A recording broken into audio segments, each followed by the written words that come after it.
And we are live. Welcome into the Arena, Multiplatform Gaming News Podcast Morning Show, episode 35 for Friday, February 18th, 2022. I'm your host, Expat, along with my co-host, Mr. Streamloots, Mr. Canada, the man on Twitch, Burley of Burleman Gaming. How you doing, man? Good morning. I'm doing good. Just cannot wait to get through the workday, and then it's a 3-day weekend for me because Monday's a holiday. Nice. It's just gonna be Horizon. Yeah, actually, I have a holiday next Wednesday. So next Wednesday, and next Wednesday is the Emperor's birthday out here in Japan. Ooh. So everybody gets a national holiday, but some workers, like service work and things like that, they have to go to work. And like Honda people for Honda Motors, they don't get national holidays off, unfortunately. They have to work. Damn. Yeah, but most of the country gets a day off. And there's actually a retired emperor, and about 3 years ago, before he retired, his birthday was December 23rd, and it was the perfect time to get a holiday.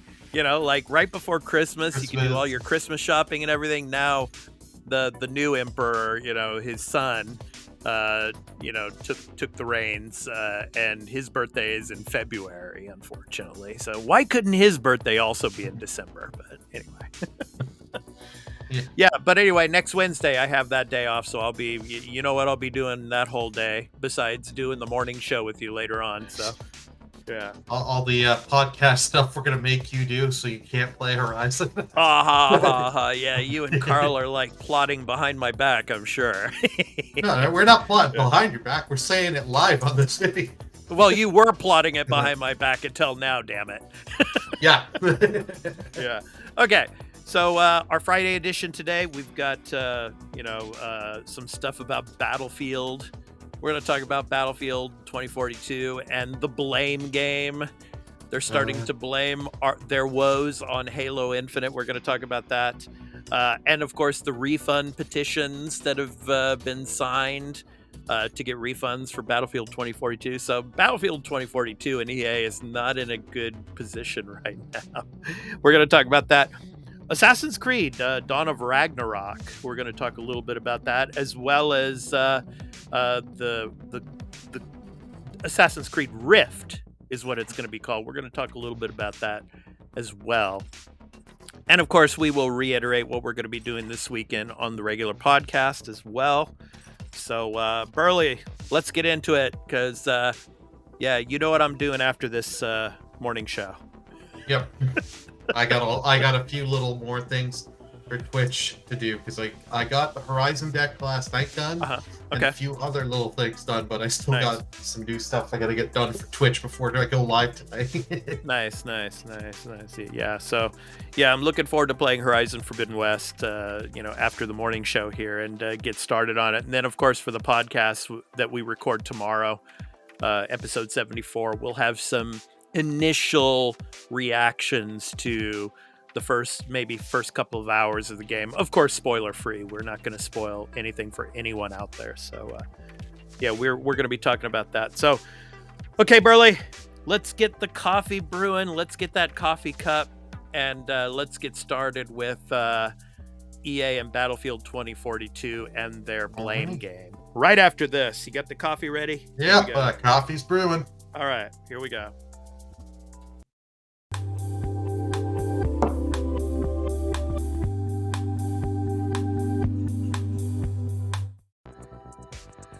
All right, here we go. So, good old EA, I love this image you mocked up, mate. Oh yeah, this is EA blaming Halo Infinite for their woes. I mean, come on, EA games. I miss. Good old EA, yes, the crybabies, unfortunately, that they are at the moment. It's all over the news, obviously. Come on, people, it's Friday. What the hell? I mean, yes. Yeah. So,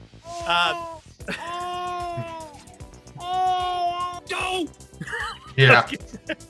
So, This is from SVG. I'm going to keep this image up, though, while I read this article to you. It was an interesting take. So, yes, from James Carr over at SVG. The real reason EA is blaming Halo Infinite for Battlefield 2042 reception. So, yeah. Fans of Battlefield 2042 have a long list of complaints and issues with the game, including many that explain why it hasn't seen the success EA might have hoped for. EA, however, seems to think something else is at fault for the failure of Battlefield 2042. In a report from Xfire by insider Tom Henderson, it was revealed that internally at EA, the executives are blaming the surprise launch of the Halo Infinite multiplayer for the failure of Battlefield 2042.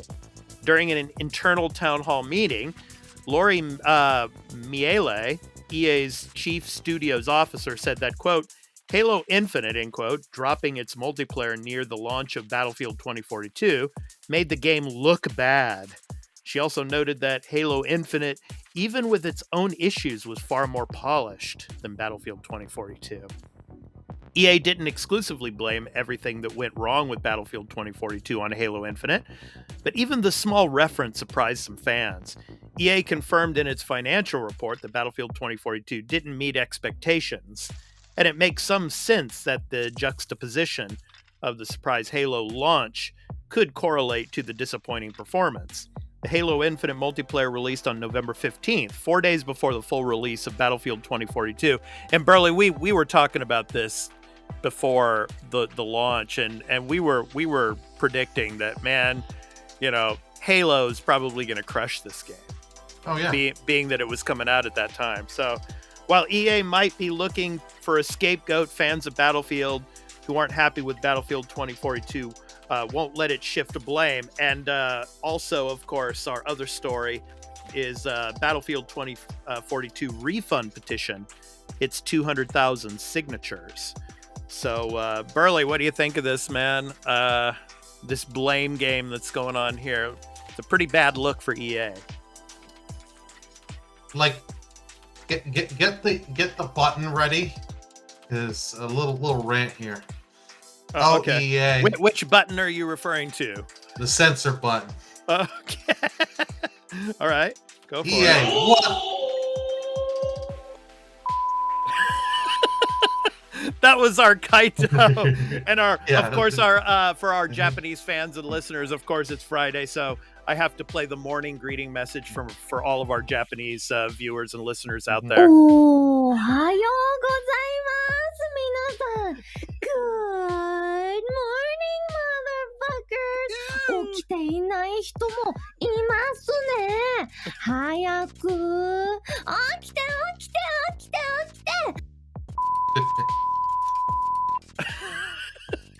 Okay, Like, Burley, go for it. Go on your rant now. Come on, like EA. Yeah, Halo Infinite took people away because of the free multiplayer, and you could easily get it. There's no denying that. Yeah. But the quality of this game killed it. There's not even a good scoreboard to tell you your scores. You have to go out, from what I'm hearing from people that have bought this game. Yeah. It's like you don't even have that. And the game launched in November, and we're now near the end of February. Right. So you can't cry and blame other games. Halo took some spotlight, but if your game could compete, then it shouldn't matter and it should benefit you. Yeah. But you couldn't put out a good product. You rushed something out just to get it out. They didn't have to get out 2042. They had Battlefield 5 and 1, even though there was a lot of negative with Battlefield 5. Yeah. You had those games, and those games were doing well. You could have took your time with 2042, waited another year, get it out for 2022, and been fine. Yeah, it could have. Well, they probably wouldn't have wanted to release it this November because obviously Starfield's coming out, and that would crush it as well. Well, so, Starfield's your single player game, right? This is just a complete. This would be the multiplayer, yeah. You know, there is no for mostly only multiplayer players, yeah. Yeah. This game has no campaign. This is only multiplayer, right? And it's like, I've heard matchmaking's not the greatest. and that you've got a petition with over 200,000 people wanting their money back. No! Yeah. You know what? Put out a good product, and I'm Yeah. hoping Battlefield fans wake up and be like, when the next game that's shown off in a year or two from now, because they're not going to fix this game. Let's be honest. EA is just going to go to another game, another Battlefield game. Yep. Because this is what they've done with the last couple. Like Battlefield 5, Battlefield 1, and I believe now Battlefield 4 have overtaken the player bases on Steam for this game. Wow, yeah. That's not good. That's not good at all.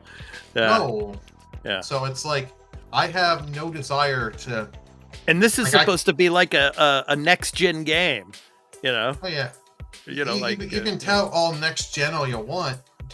You guys got to come out with a good multiplayer. Like, if you're going to make this a multiplayer-only game and charge the full price, right, you need this to come out good. Like, this needs to... I shouldn't have any problems.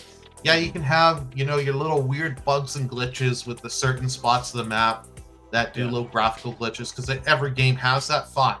Yeah. But that you couldn't get a scoreboard, there were matchmaking issues.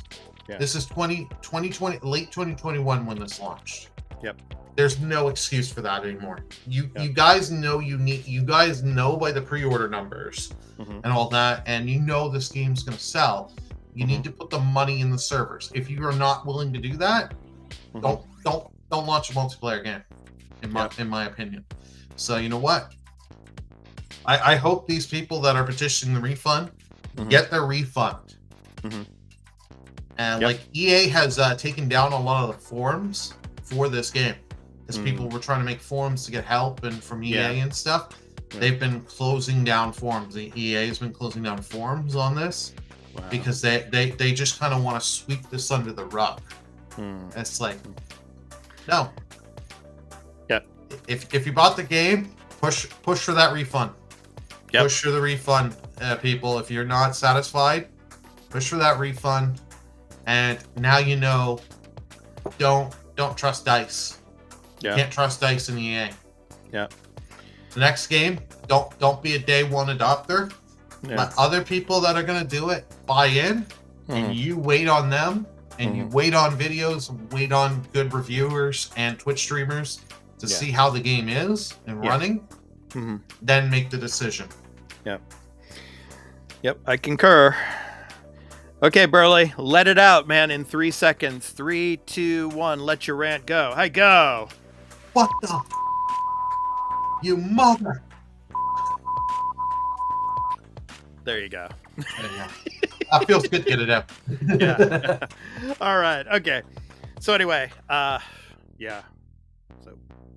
don't blame Halo Infinite. Halo Infinite's a great game. Battlefield 2042 could have been a good game. Could have been a great game, but... They're blaming Infinite. You know what they're not blaming? Call of Duty, that came out around the same time, and Call of Duty has a high player base. You're not blaming Call of Duty. Your big competition. One of your big competitors. So why is that? You're blaming Halo Infinite because it's easier to blame, because it was a free multiplayer that anyone could try out. So don't do that. Make a better product.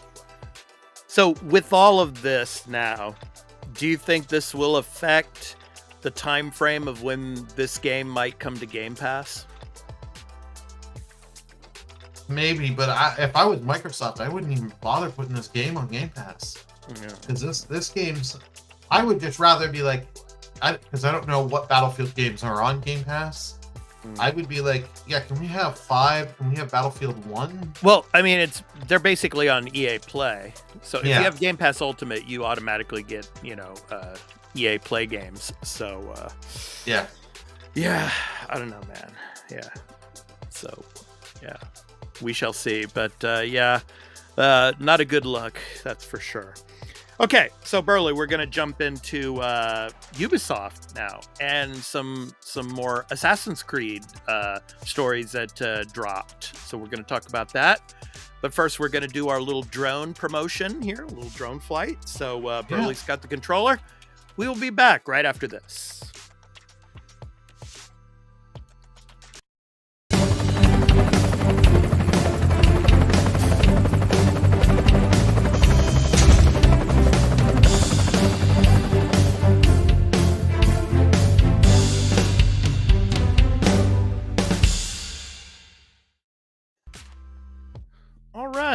So, looks like this Assassin's Creed Dawn of Ragnarok is going to be the biggest, supposedly what they're saying, Burley, is the biggest DLC that's ever come out from Ubisoft.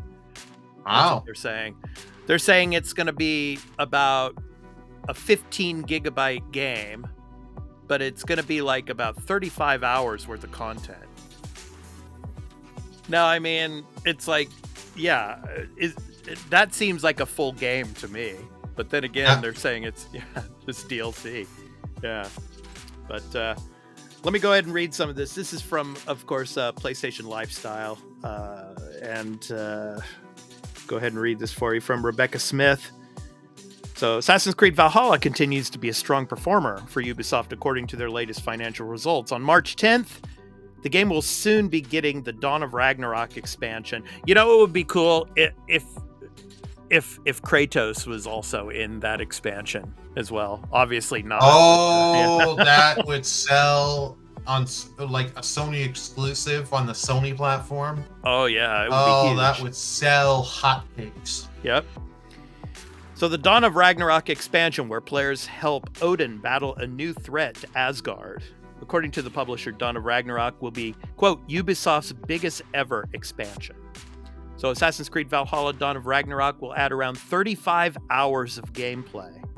The new storyline will feature Odin as he rescues his son Baldur from the Jotunheim frost giants and saves his kingdom from the Muspelheim demons, controlled by Odin's greatest nemesis, Surtur. To do this, he'll need to make allies in the dwarves from Svartalheim, find the Hugarip Bracer to learn new combat moves and acquire new godly powers. There will also be a new weapon class and the Trials of Valkyrie, where players can win new loot. According to PlayStation Game Size, the DLC's download size will be 15 gigabytes on PS5. The PS4 size has not been revealed yet. So, yeah. Dawn of Ragnarok is part of a, quote, stronger post-launch program, end quote, that has seen the game become more successful than its predecessor, Assassin's Creed Odyssey. Overall engagement is 30% higher than Odyssey at the same stage in its life cycle. The game's life to date, net bookings increased by 70% through the last quarter of the year, while the amount of money players were spending in the game increased by more than 80%. However, Odyssey wasn't left completely behind. The release of the free crossover stories in December saw Odyssey have its best month ever in terms of player engagement. Needless to say, Ubisoft is pleased with the franchise's continued performance. So what do you think of this, Burley? Would you go back to Valhalla to play this expansion? I'm tempted to try this, but I'm just going to wait on people. Okay. Like, this is interesting, and because they bring Baldur, so it would be kind of nice if they could get Kratos, and Kratos is the super boss. Yeah. But, like, this was one of the interesting elements of Valhalla. I did like the whole you going into Asgard and all that through the dreams. That was a cool sequence. Yeah. 35 hours to say this. How much of this is actually real story, and how much of this is story you care? Is it going to be 10 hours? About 30% of it, probably. 10 hours of story and 5 hours you actually care and enjoy, if that. Right. And the other 20 hours or so will be just like, fetching things and doing side quests and things like that again. Yeah, so, stuff you don't care. Yeah. So, I don't know. But, and also, it seems like Assassin's Creed Rift, they talked a little bit about that as well.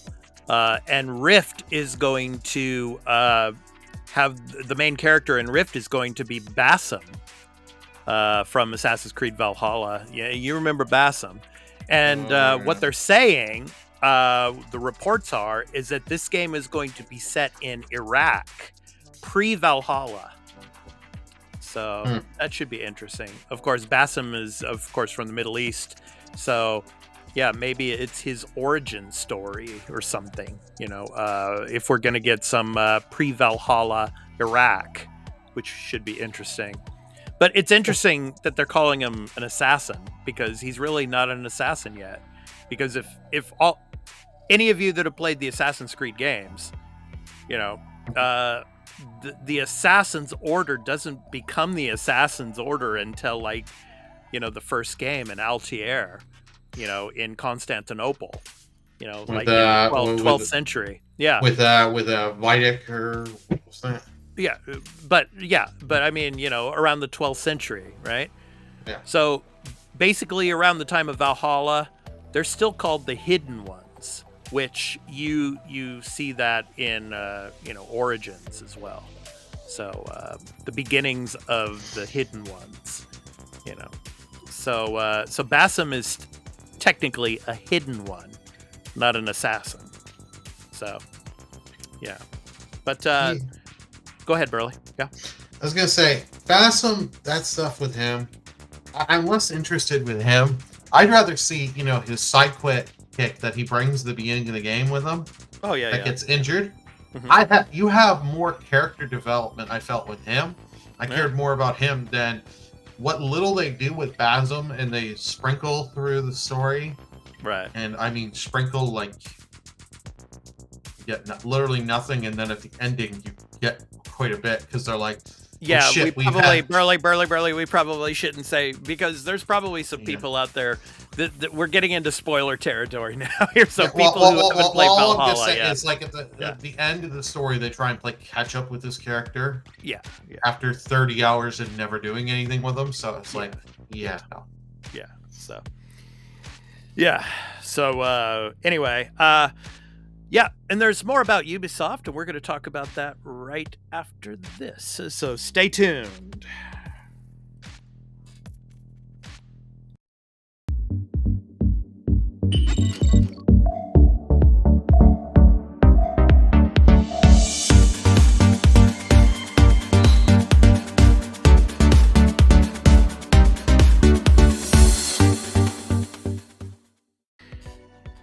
Okay, Burley, remember I was saying that, you know, I could see Microsoft after the, you know, the Activision Blizzard purchase going after Ubisoft.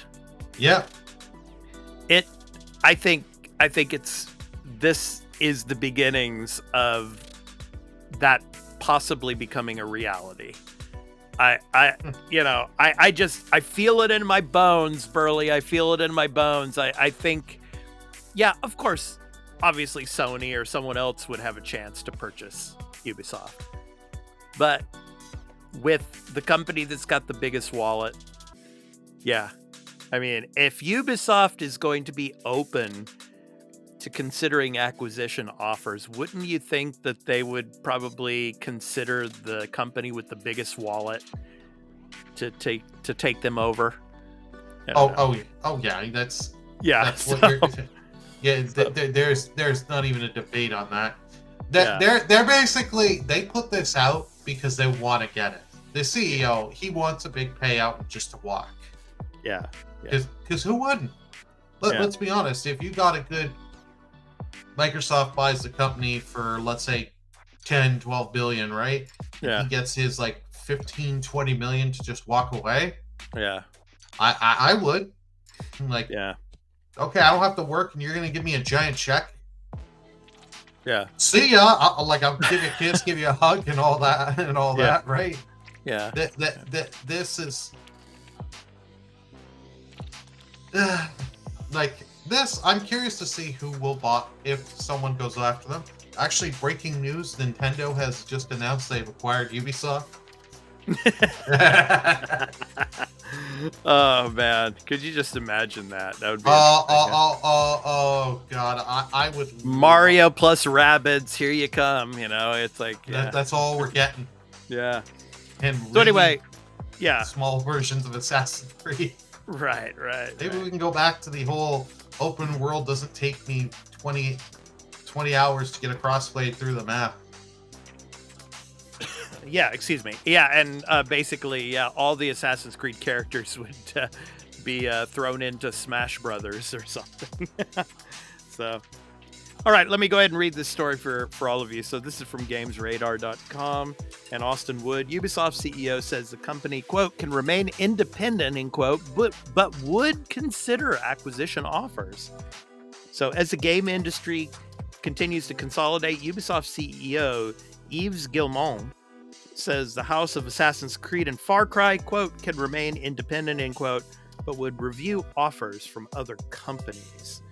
Yeah, and not only Assassin's Creed and Far Cry, obviously the Division and all the Tom Clancy games, you know, the Division, Sure. Ghost Recon, all of those games. So as during Ubisoft's most recent earnings call, one attendee noted that the games industry has become a seller's market, with many studios seeing high valuations in massive deals, of course, such as Microsoft buying Activision Blizzard and Sony buying Bungie.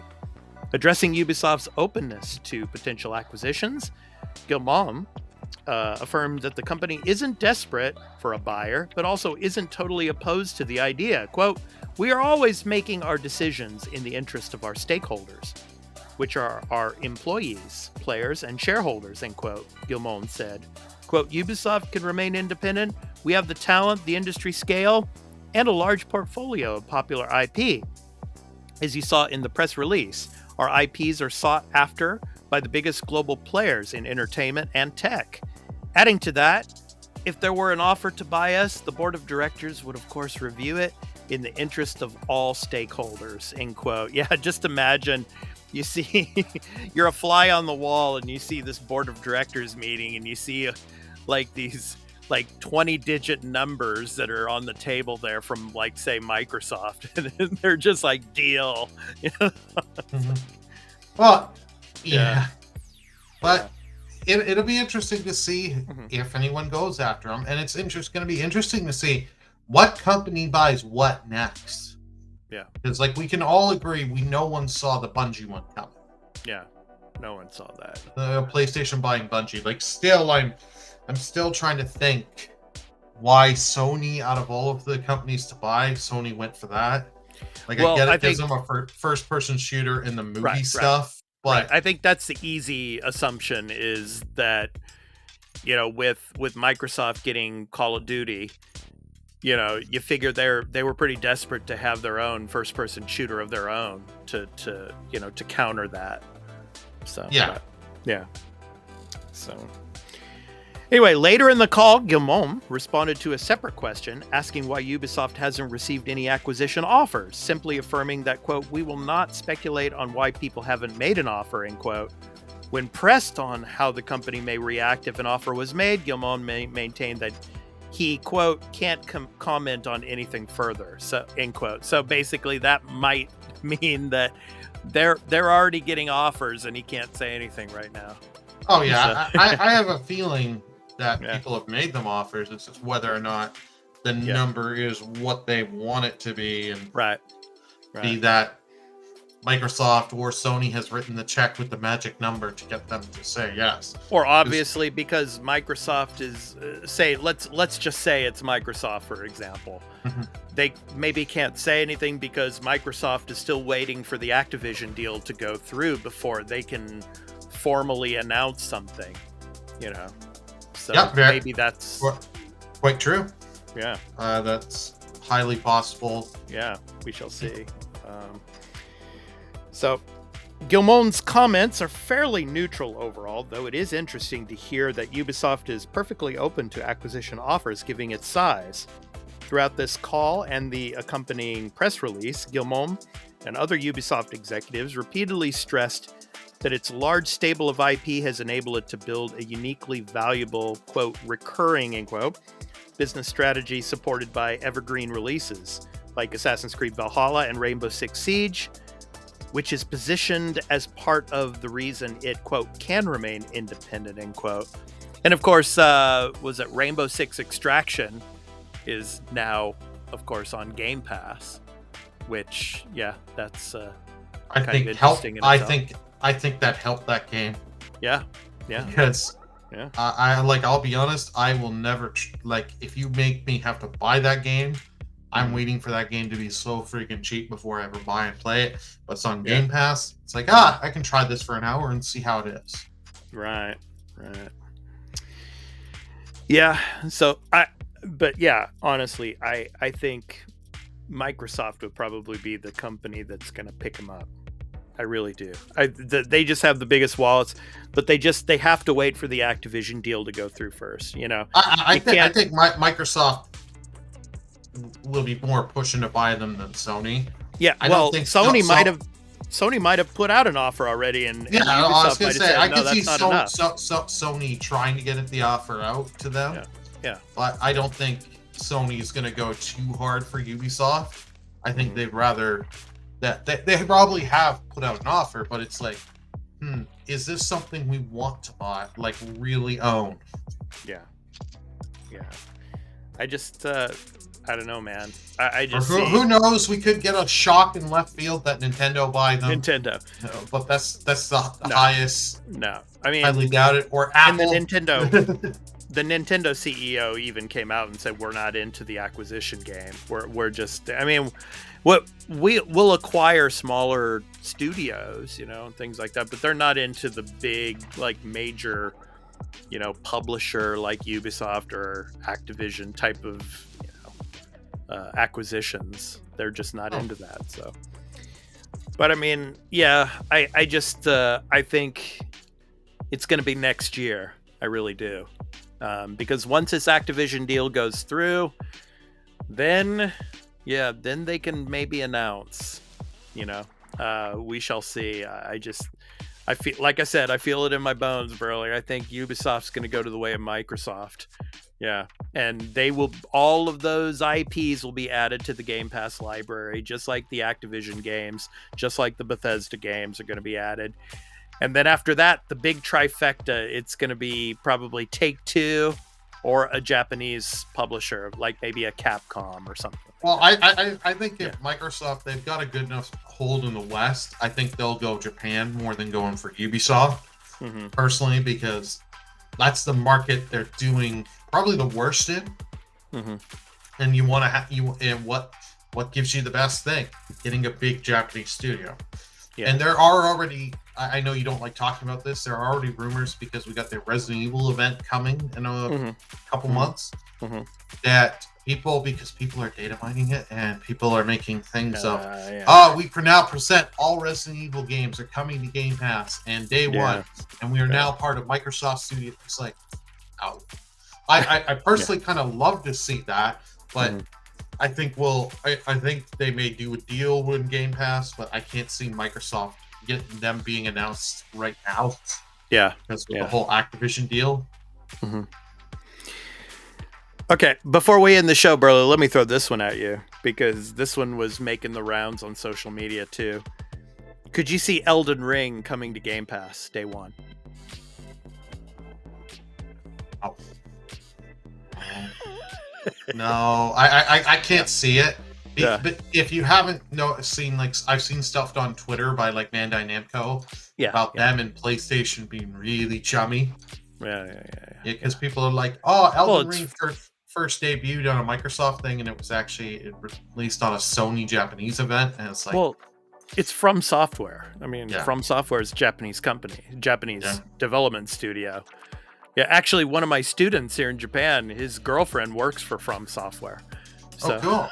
Yeah. So, I mean, and he got a chance when Bloodborne was being developed. He actually got a chance to go into the studio, you know, but he had to sign an NDA, of course. But I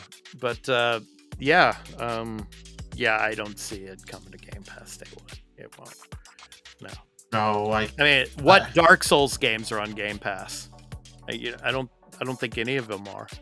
I think one of the Dark Souls was at one point. I don't know, but I don't know if it was like the first or that I can't tell you.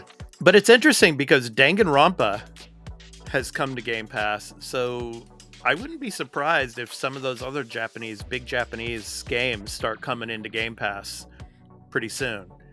Like maybe the Persona games. Maybe they'll try to make a deal with Atlas and get the next Persona game onto Game Pass day one.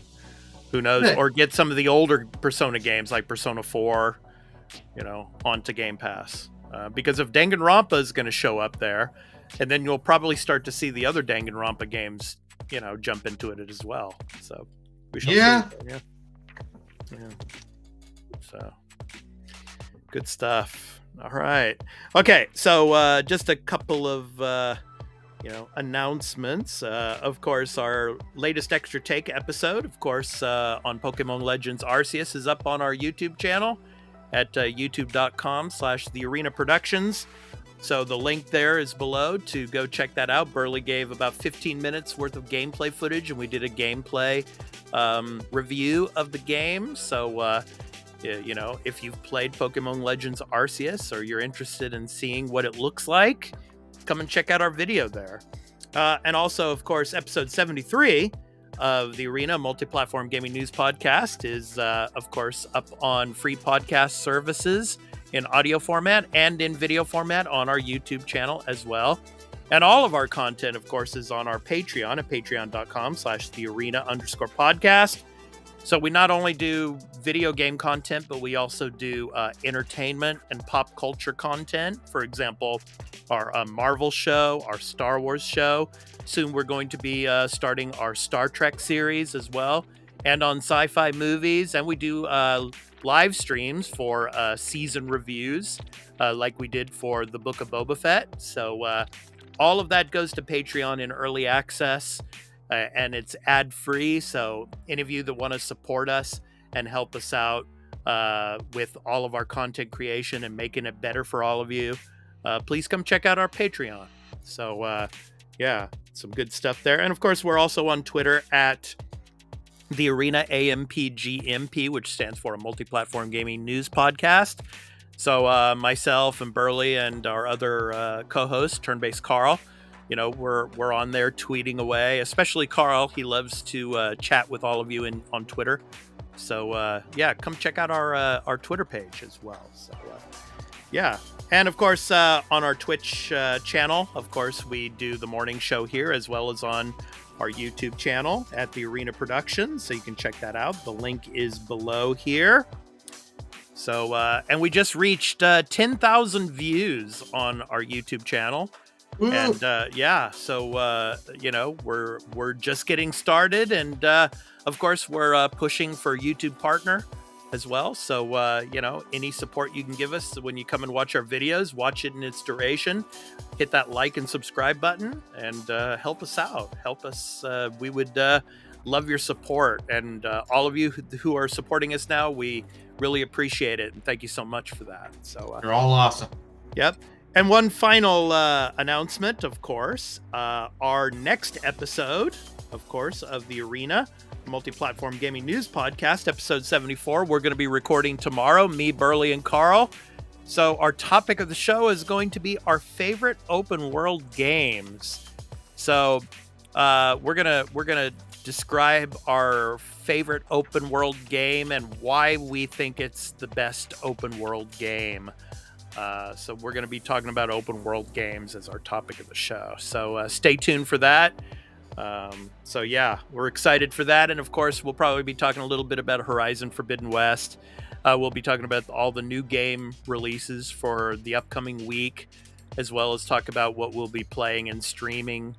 So it's going to be a fun show tomorrow. So looking forward to that. So Burley, any last words?